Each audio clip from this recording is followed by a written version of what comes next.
what's your thoughts on VJ Edgecombe?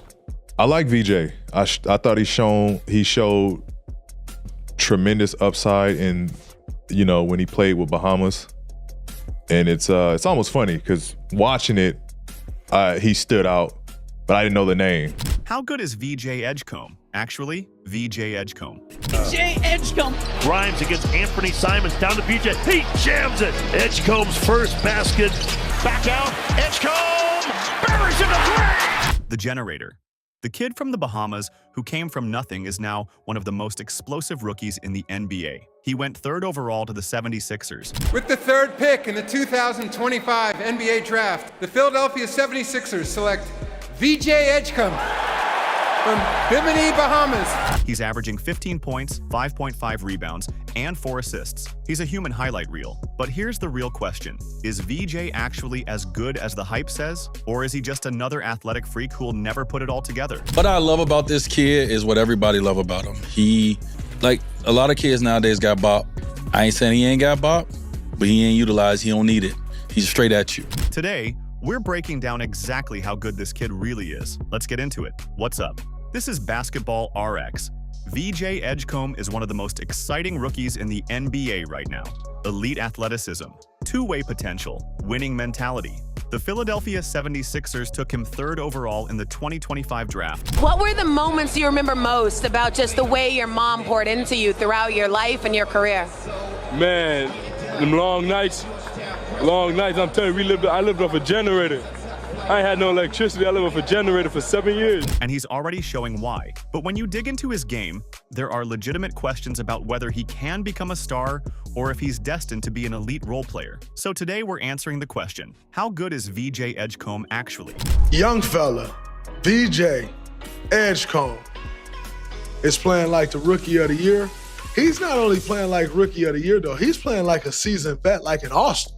We're breaking down the skill set, the weaknesses, the comparisons, and his ceiling. Don't forget to hit like and subscribe. Let's jump in. Before we talk about his game, you need to understand VJ's story, because it's not like most NBA players. VJ was born and raised in Bimini, the Bahamas. Not Nassau, not a tourist area. Bimini, a small island where resources are limited. VJ grew up in the Abaco Islands with barely any electricity. He said himself, "I came from nothing. We lived off a generator." That's where his nickname comes from, the Generator. Basketball wasn't handed to him. He played in local youth leagues and participated in development camps organized by NBA player Buddy Hield, who became a mentor figure. Hield saw something special in this skinny kid who could fly. When VJ was in 9th grade, he immigrated to the United States. He landed in Florida, attending Victory International Institute in West Palm Beach for 2 years. Then, he transferred to Long Island Lutheran in New York as a boarding student. That's where everything changed. As a junior at Lou High,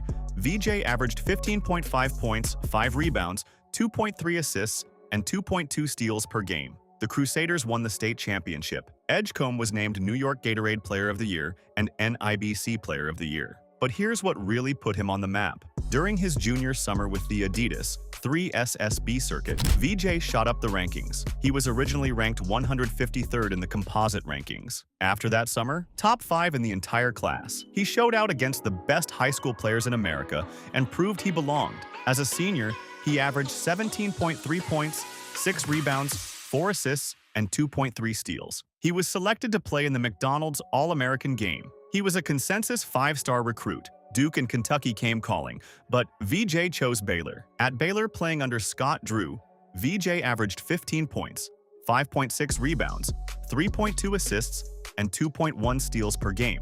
He shot 44% from the field, 34% from 3, and 78% from the free throw line. He was named Big 12 Freshman of the Year, All Big 12 second team, and set a Baylor freshman record with 68 steals. The 76ers took him 3rd overall, the highest draft pick in Baylor basketball history. And now, he's proving he's worth it. Let's start with the obvious. VJ is a freak athlete.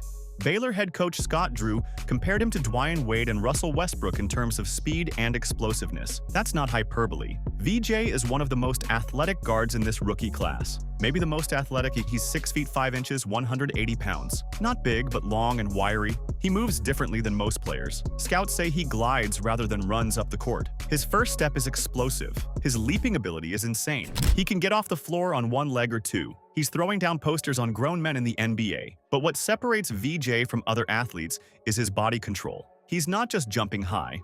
He's contorting midair, finishing through contact, and landing balanced. He can change directions in the air. He's got that rare combination of explosiveness and coordination. In transition, VJ is a problem. He fills lanes. He outruns defenders. He finishes above the rim. He's averaging 15.1 points per game as a rookie, and a lot of that comes in the open court where he's unstoppable. But here's the thing about elite athletes. Athleticism gets you to the NBA. Skill keeps you there. So the question is, does VJ have the skill to match the athleticism? Offensively, VJ is a mixed bag. He's got real talent, but he's also got some glaring holes. The strengths. First, his finishing. When VJ gets 2 feet in the paint, he's automatic. Floaters, runners, acrobatic layups, dunks through traffic. He's got the touch and the body control to score over bigger defenders. He's shooting over 50% on shots at the rim. Second, his transition scoring. This is where he's elite. He's fast, he's explosive, and he makes quick decisions on the break. The 76ers are using him in transition as much as possible because that's where he's most dangerous. Third, his off-ball movement. VJ doesn't need the ball in his hands to impact the offense. He cuts, he fills gaps, he attacks closeouts. He's smart without the ball, which is huge playing next to Tyrese Maxey. Fourth, his playmaking is improving. He's averaging 4 assists per game as a rookie. He's not a primary ball handler, but he's making the right reads when he does have the ball. Simple passes, drive and kicks, nothing flashy, but solid. The weaknesses. Here's where it gets real. VJ's biggest weakness is his jump shot. He's shooting 36.2% from 3 this season. That's not good. In college, he shot 34% from 3. His mechanics aren't broken, but they're inconsistent. Some days he looks great. Other days he's bricking wide-open threes. The problem is, in today's NBA, if you're a 6'5" guard and you can't shoot 38 to 40% from 3, you're limiting your offensive ceiling. Defenses will go under screens. They'll sag off. They'll dare you to shoot.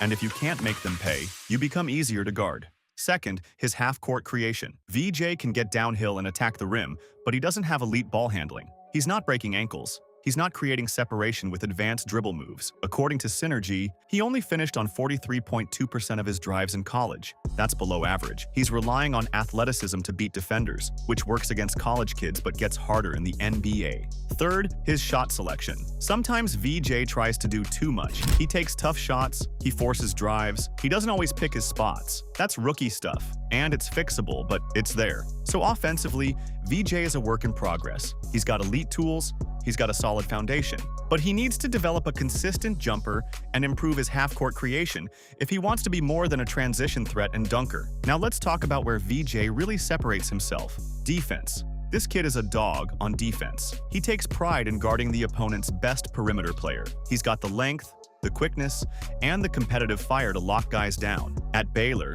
VJ set a freshman record with 68 steals. That's not just gambling for steals. That's reading passing lanes, anticipating plays, and using his length to disrupt. In the NBA, he's averaging 1.5 steals per game as a rookie. That's solid. But it's not just the steals. It's his on-ball defense. He can stay in front of quick guards. He can contest shots without fouling. He uses his length to bother shooters. He's got the lateral quickness to switch onto multiple positions. Scott Drew, his coach at Baylor, called him one of the most disciplined and mature freshmen we've ever had, and said his defensive mindset was a defining part of the team's identity. That's huge. This isn't a guy who just plays defense when he feels like it. He's locked in every possession. In today's NBA, two-way guards are gold. If you can score and defend, you're valuable. VJ has the potential to be an elite perimeter defender. If he puts it all together, he could be a guy who guards the other team's best player while also giving you 18 to 20 points a night. But here's the reality. Defense alone won't make you a star. You need offense too. And that brings us to the big question. So who does VJ Edgecombe actually play like? The most common comparison is Dwyane Wade athletically. Not skill-wise, but in terms of explosiveness, body control, and finishing ability. Wade was a freak athlete who could get to the rim and finish over anyone. VJ has that same burst, but realistically, a better comp might be Victor Oladipo pre-injury. Oladipo was 6 feet 4 inches. Athletic, could defend multiple positions, and had to develop his jump shot in the NBA. When Oladipo's shot came around, he became an all-star. If VJ's shot develops like Oladipo's did, he could have a similar career arc. Another comp is Kentavious Caldwell-Pope. KCP is a 3-and-D wing who's won championships with the Lakers and Nuggets. Elite defender, solid shooter, doesn't need the ball. If VJ can't develop his shot creation, maybe he becomes a more athletic KCP. That's still a really good career. The optimistic comp? Jaylen Brown early in his career. Brown was an elite athlete who could defend and finish, but struggled with his jumper. He worked on it, became a consistent shooter, and turned into a multiple-time All-Star. If VJ follows that path, he's a future All-Star. But here's the realistic take. VJ projects as a high-level 3-and-D wing with some shot creation upside, a guy who can give you 14 to 16 points a night, lock down the other team's best player, and make winning plays. That's not a superstar, but that's a starter on a championship team. So, how good is VJ Edgecombe actually? Here's the truth. He's really, really talented, but he's not a finished product yet. VJ's floor is incredibly high. Even if his shot never develops, he's going to have a long NBA career as an elite defender and transition threat. Teams will always want a 6'5" guard who can lock up opposing stars and finish in transition. That's valuable. But his ceiling depends entirely on his jump shot. If he can become a 38 to 40% three-point shooter, he's an all-star. If he stays at 34 to 36%, he's a really good role player. That's the difference. Right now, as a rookie, VJ is averaging 15.1 points, 5.5 rebounds, 4.0 assists, and 1.5 steals per game. Those are solid numbers. He's been named Rising Stars MVP. He's hitting clutch shots. He's showing flashes of being special. The 76ers are using him perfectly. They're letting him attack in transition. They're using him as an off-ball cutter. They're not forcing him to be a primary ball handler. They're developing him slowly, the same way they developed Jared McCain last year.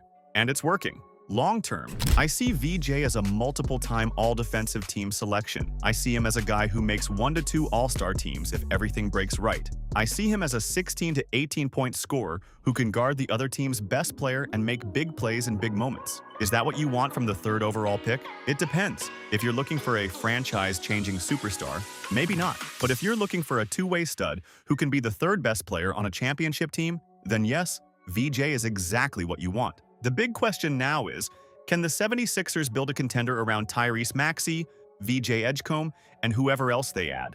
Right now, Philadelphia is 31 and 26. They're fighting for playoff position. Maxey is having an all-star season. VJ is giving them elite defense and energy, but they need more. The fit between Maxey and VJ is perfect. Maxey is the primary ball handler and scorer. Edgecombe doesn't need the ball. He plays off Maxey, cuts when Maxey drives, and guards the toughest matchup on defense. That's ideal. If the 76ers can add another star in free agency or via trade, this team could be really dangerous in the East. Maxey as the lead guard, VJ as the defensive stopper and transition threat, and one more all-star level player. That's a conference finals team, maybe more. The future is bright for VJ. He's got the work ethic, he's got the mentality, he's got the athleticism. Now it's just about developing that jump shot and continuing to refine his half-court game. If he does that, we could be looking at one of the best two-way guards in the NBA. And for a kid who came from nothing in the Bahamas, that would be one hell of a story. So that's the real answer. VJ Edgecombe is really good. Elite defender, freakish athlete, winning mentality. But his ceiling depends on whether he can develop a consistent jump shot. If he does, he's an all-star. If he doesn't, he's still a really valuable role player. But what do you think? Am I underrating his offensive potential, or am I being too optimistic about his shot development? Drop your thoughts in the comments below. Is he the next Dwayne Wade or the next Victor Oladipo? Let me know. If you enjoyed this breakdown, hit that like button and subscribe to the channel. We break down rookies like this every week, so turn on notifications. This is Basketball RX, and we'll see you in the next one.